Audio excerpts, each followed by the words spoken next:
topic is past adjustment, last topic of this chapter. Actually this is the second last, but हमने बोला guarantee वाला कर लिया है. तो past adjustment में है क्या? past का मतलब जो हो चुका, adjustment मतलब कि कुछ आपस में लेन देन कर लेना.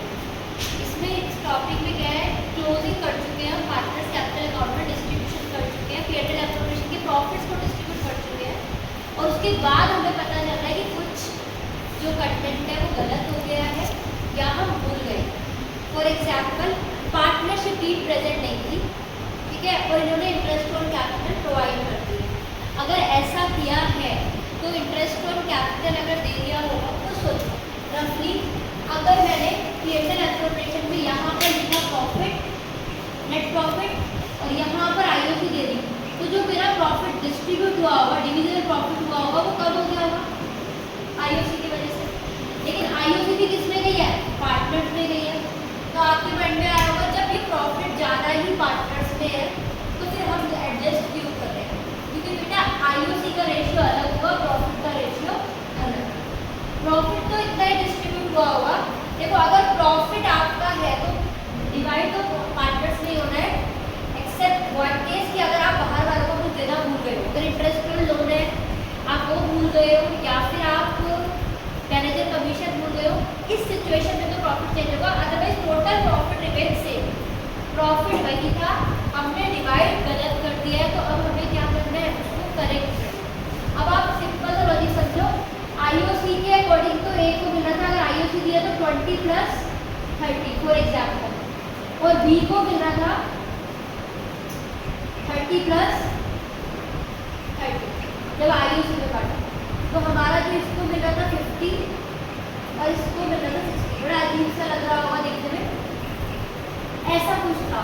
और अगर आईओसी नहीं देते हैं तो प्रॉफिट शेयरिंग रेशियो क्या होता है हमारा? इक्वल होता. तो कितना कितना बढ़ता है सर? ए को मिलता 55, यहाँ से ये हटा दोगे तो 1,10,000 को अगर आप बांटते तो कितना मिलता है? ए को 55 और बी को भी 55. तो हुआ क्या? कुछ पैसे ए के पास ज़्यादा चले गए और कुछ पैसे बी के पास कम. अब मैं दोबारा से पीएनएल एप्रोप्रिएशन बनाऊं, पूरे अकाउंट शेयर दूं, इससे अच्छा है जो 5,000 फिर एक्स्ट्रा किसी के पास गए या कम गया उसकी एडजस्टमेंट ना करना, वही कर लेते हैं. कैसे एडजस्ट होगा? यहाँ 5 प्लस कर देती हूँ, सॉरी यहाँ माइनस कर देती हूँ 5 और यहाँ पर +5. खत्म हो गया. पूरा एप्रोप्रिएशन तो नहीं बनाना पड़ा. तो अकाउंटिंग फॉर्म में ये कैसे करना है उसको समझना है. एडजस्टमेंट एंट्री का मतलब ही क्या है? जब भी कहेंगे एडजस्टमेंट एंट्री तो एक सिंगल एंट्री आएगी आपकी, जिसमें कुछ पार्टनर गिवर होते हैं, कुछ टेकर होते हैं. किसी पार्टनर की कैपिटल कम हो जाएगी सेटलमेंट करने पर, किसी की बढ़ेगी, क्योंकि प्रॉफिट विल रिमेन सेम. किसी के पास ज़्यादा चला गया उससे लेना है, जिसके पास कम गया उसको मेंटेन करना. अगर आप किसी पार्टनर को कुछ दोगे तो उसकी कैपिटल इंक्रीज हो जाएगी, इंक्रीज होगी तो क्रेडिट, और जिस पार्टनर से आपको लेना है उसकी कैपिटल को कम करना है तो डेबिट. ठीक है, बट ये पूरा सिनेरियो कैसे करना है ये समझना है. फिलहाल पास्ट एडजस्टमेंट का मतलब समझ में आया. पास्ट एडजस्टमेंट का मीनिंग क्या है कि आपने जो प्रॉफिट एप्रोप्रिएशन कर लिए हैं उसके बाद आपको पता चला है कि कुछ एप्रोप्रिएशन रॉन्ग हो गया, एंड बिकॉज ऑफ दैट जो प्रॉफिट जो टोटल आपको एक अमाउंट एक पार्टनर को पे कर रहे हो वो एग्जैक्ट रेट है जो मिलनी चाहिए. ये सिचुएशन पहले 1,10,000 का प्रॉफिट था. अगर आईओसी मैंने दे दी थी इसको 20 और इसको 30, तो मेरा जो प्रॉफिट बचा था 60 वो मैंने डिवाइड कर दिया था 30. तो ए को मिल रहे थे 50 और बी को मिल रहे थे 60. प्रॉफिट तो 1,10,000 ही था और दोनों को ही मिला था. लेकिन अगर मैं आईओसी मेरे बीट में नहीं थी, मुझे नहीं दे रही थी, तो ये प्रॉफिट कितना कितना डिवाइड होता? 55 और 55. तो आप अगर देखोगे एक्जैक्टली जो मैंने आपको दिया, किसी पार्टनर के पास कुछ अमाउंट एक्स्ट्रा चला गया और किसी के पास कुछ अमाउंट लेस गया, एंड वही एडजस्टमेंट कर दिया. अगर मैं इस सिचुएशन में देखूं तो ए के पास टोटल गया था 50 और बी के पास गया था 60. जबकि अगर आईओसी नहीं होती तो ए के पास कितना जाना चाहिए था? 55 और बी के पास भी कितना जाना चाहिए था? 55. अच्छा मैंने ये रॉन्ग लिखा है.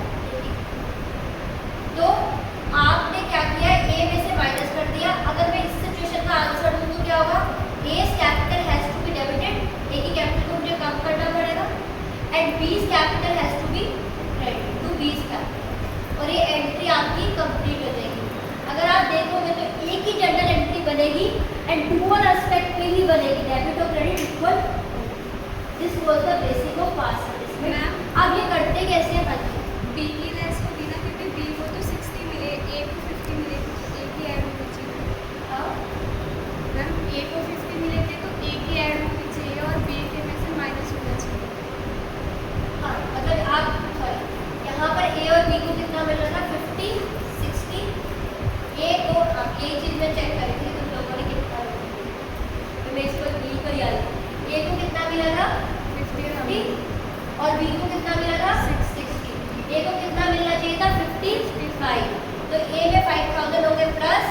Gate and what they should gate.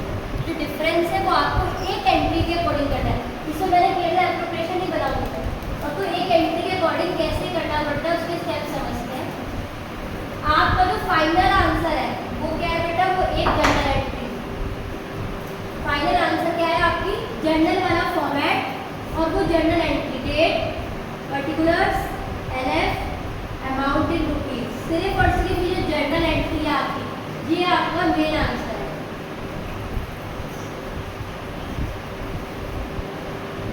यही होता है ना जर्नल का फॉर्मेट, ये आपका फाइनल आंसर है। बट इस फाइनल आंसर को लाने के लिए मुझे चाहिए होती है adjustment table.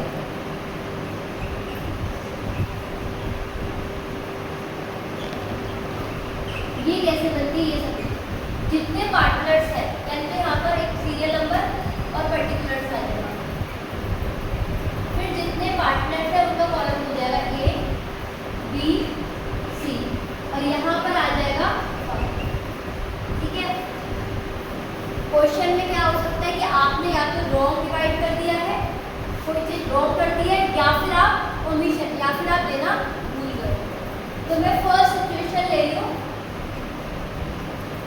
A B C तीन पार्टनर्स है, ठीक है, और उनकी जो आईओसी थी ए की, बी की और सी की, वो थी 10,000, 20,000 and 10,000, and they forward to give the IOC. Lead में थी बट उन्होंने प्रॉफिट ऐसे डिस्ट्रीब्यूट कर दिया। उनका प्रॉफिट जो था वो था आपका 1,20,000, और रेशियो जो था 1:1:1। सिचुएशन समझ में आई?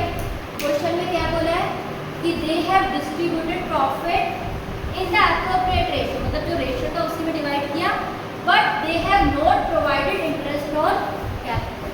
अब मेरी बात सुनो बच्चों, इंटरेस्ट ऑन कैपिटल मैंने तो आप अपनी कन्वीनियंस के लिए कैलकुलेट करके लिख दिया है, बट क्वेश्चन में इंटरेस्ट ऑन कैपिटल आपको फिर कैलकुलेट करना पड़ेगा। कैपिटल दी होगी, रेट ऑफ इंटरेस्ट दी होगी, कैपिटल आप कैलकुलेट करोगे। मोर ओवर अगर डिफिकल्ट क्वेश्चन हुआ तो आपको क्लोजिंग कैपिटल दी होगी, वो भी ध्यान से देखना है। उस क्लोजिंग कैपिटल से पहले ओपनिंग कैपिटल निकलेगी, फिर उसका इंटरेस्ट निकलेगा, तब इसके करेंगे। बट फिलहाल दोनों पार्ट हम समझ चुके हैं इंटरेस्ट कैसे कैलकुलेट होती है, तो हम यहाँ पर आ रहे हैं। यहाँ पर मैंने क्वेश्चन की सिचुएशन क्या लिया है, ए बी और सी तीनों पार्टनर है, तीनों का रेशियो 1:1 ही है।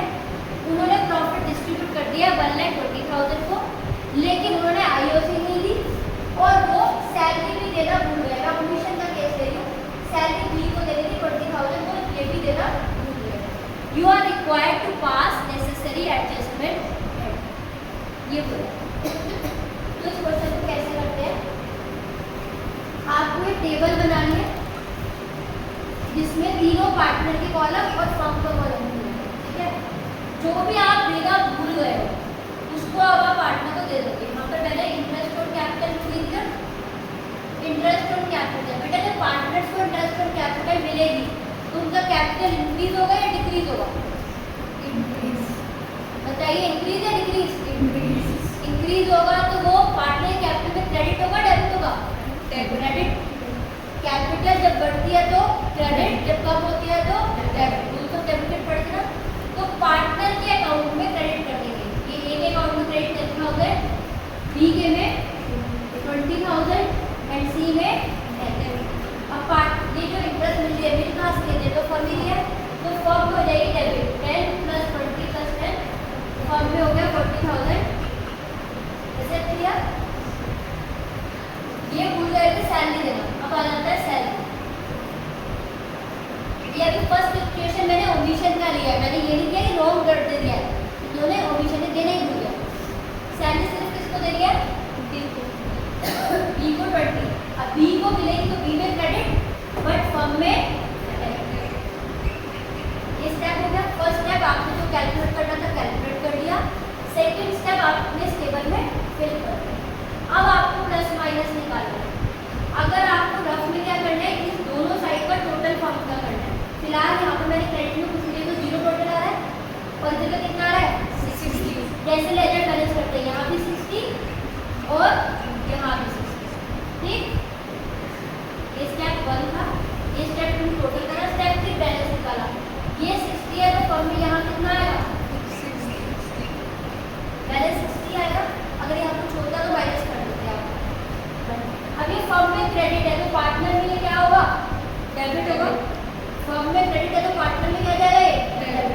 यानी कि एज अ लॉस ये डिस्ट्रीब्यूट हो जाएगा। अब हमको इतना लॉस हो गया ना, पार्टनर को देना पड़ा था 60,000 और किस रेशियो में 1:1:1। ये वाली स्टेप समझ में आया? What is this? This is balance. किस चीज का balance? Balance of firm, credit minus debit या फिर डेबिट माइनस क्रेडिट। फिलहाल यहाँ पर डेबिट माइनस, तो आपका आया 60 या इक्वल रेशियो में डिवाइड किया 20,000 यहाँ पर ए में, 20,000 बी में डेबिट एंड 20,000 सी में। ऐसे क्लियर? अब सबको जो देना था दे दिया, जिसकी वजह से लॉस होना था वो ले लिया। ए का बैलेंस कितना आ रहा है?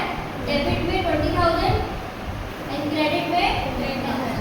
इसका बी का 20,000 एंड 40, सी का 20,000 एंड 10,000। ये इनको एक्चुअली मिलना चाहिए। इसको 20 डेबिट करना है, 10 क्रेडिट करना है, यानी कि 20 माइनस 10 डेबिट करना है, 20 माइनस 10 डेबिट, इसका 20 और इसका 40, यानी कि 20 क्रेडिट करना है। मैं इसमें से माइनस कर रही हूँ, जो ग्रेटर वाला है वो लगा दूँगा। अब 20 माइनस 10 क्रेडिट, मतलब कि क्या ज़्यादा है इसमें? डेबिट ज़्यादा है तो डेबिट लिख दिया, इसमें क्रेडिट ज़्यादा है तो क्रेडिट लिख दिया, इसमें डेबिट ज़्यादा तो डेबिट। एंट्री देखो टैली कर रही है, 2 डेबिट है 10,000 के और एक क्रेडिट, यानी कि बी को 20,000 मिलने चाहिए और ए और बी को देने चाहिए। अब इसकी फाइनल एंट्री यहाँ पर कर देंगे, B capital account debit to A capital and to C capital. उल्टी लिखी है सीधी लिखी है? बताइए मैम उल्टी है। उल्टी है।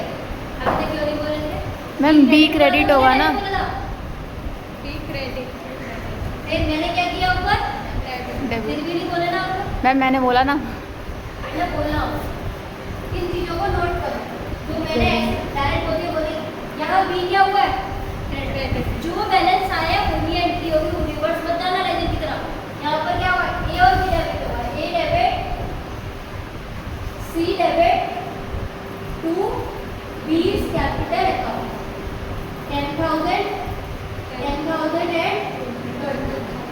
समझ आया? This is the question of past distribute. हम आईओसी भूल गए थे, हम सैलरी भूल गए थे, हमने प्रॉफिट सही डिस्ट्रीब्यूट किया था।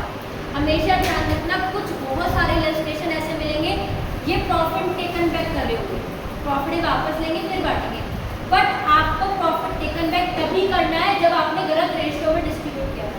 अदरवाइज आप इस तरीके से करेंगे, आंसर करेक्ट है। समझ गए? आप इलस्ट्रेशन देखोगे बुक के तो काफी सारे क्वेश्चंस में इन्होंने क्या कर रखा होगा? प्रॉफिट टेकन बैक करा होगा, then they have started to distribute these things. But always remember, we will take back profit only in the situation when profit sharing ratio was low. उसको तभी बांटना, नहीं तो समझ आया? पास्ट एडजस्टमेंट में क्या क्या हुआ कि आपने, आपका जो फाइनल आंसर है वो क्या है? एक एडजस्टमेंट एंट्री, कि किसने ज़्यादा जिसके पास चला गया था उससे ले लीजिए और जिसको नहीं मिला उसको दे दो। जिस पार्टनर को देना है उसकी कैपिटल को करना है क्रेडिट और जिससे लेना है उसको करना है डेबिट। मैंने सिचुएशन ली थी ओमिशन की कि हम interest on capital and salary देना भूल गए। अब जब हमने एडजस्टमेंट टेबल बनाई, एडजस्टमेंट टेबल या एडजस्टमेंट टेबल, इसमें जितने पार्टनर है उनका सेपरेट कॉलम खोला, डेबिट क्रेडिट एंड फर्म, क्योंकि जो पार्टनर को मिलेगा वो जाएगा तो फर्म से, और जो पार्टनर फर्म को देगा वो आएगा तो फर्म को, तो फर्म का होना जरूरी है। अब मैंने सिचुएशन ली थी कि आईओसी भूल गए, तो मैंने आईओसी प्रोवाइड कर दी, ए को 10, बी को 20, सी को 10, टोटल 40 फर्म में हो गए debit. In the same way salary omission थी, तो सैलरी मैंने बी को दे दी, क्रेडिट कर दी और फर्म में हो गई डेबिट। इतना करने के बाद ये है जहाँ पर आप अटकते हो टोटली। मेरे पास कोई डिफरेंट बता रहे, यहाँ का फर्म का टोटल है 60, यहाँ का फिलहाल है 0, दोनों साइड 60-60, जहाँ पर कम है वहाँ पर आया 60, क्योंकि ये फर्म के क्रेडिट में आ रहा है तो पार्टनर में ये डेबिट होगा, पार्टनर के अकाउंट से डेबिट होगा। किस रेशियो में बांटेंगे इसको? Profit sharing ratio. मैंने इक्वल लिया, प्रॉफिट रेशियो वुड बी 3:2, 2:1, 5:2, 2:2,